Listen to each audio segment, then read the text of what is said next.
Monsters, the boogeyman, things that go bump in the night. All stories that were told to us as children. But what if some of these creatures are more than just fiction?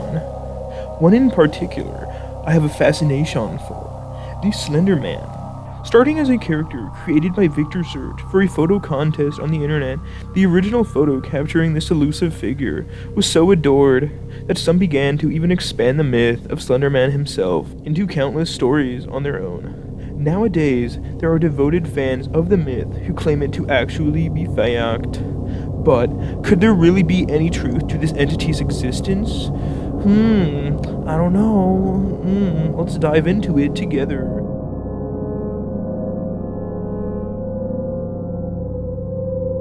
The man with no face, if we can even call it a man. His figure is tall, several meters high, dressed in a formal black suit jacket and pants, along with a tie that is as red as blood itself. But the creature's most notable detail is its pale white face, lacking any real facial features. Supposedly, if one was to encounter the Slender Man in real life, his face would shift into who you fear the most. Ooh. Slender Man is even capable of expelling dark tendrils from his suit that it uses to grab children. This implies that his suit is not actually man-made and is most likely part of his body, which would mean he has some otherworldly shape-shifting abilities. Slender Man is thought to target children and people under emotional distress, but why does it prey on those who are vulnerable? Perhaps he feeds off their pain. Or maybe they're just easy targets for him. Either way, Slender Man has a tendency to drive its victims to insanity.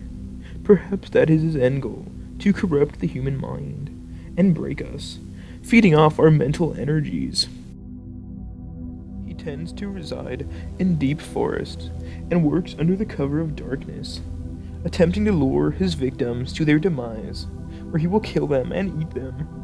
Yummy!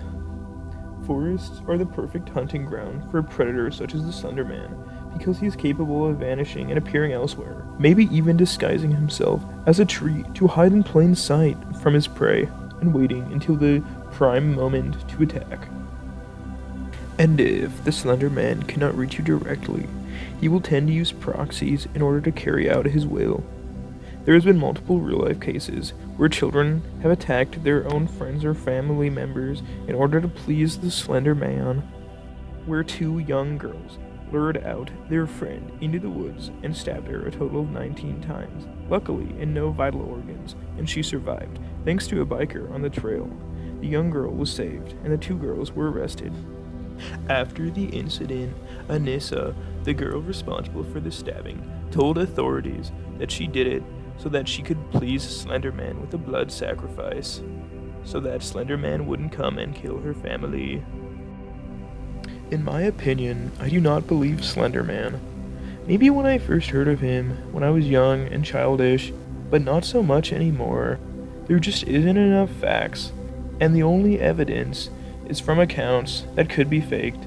It's essentially the same thing as aliens, where no one has any hard evidence, but they have stories. So it looks like the mystery of Slender Man is unsolved.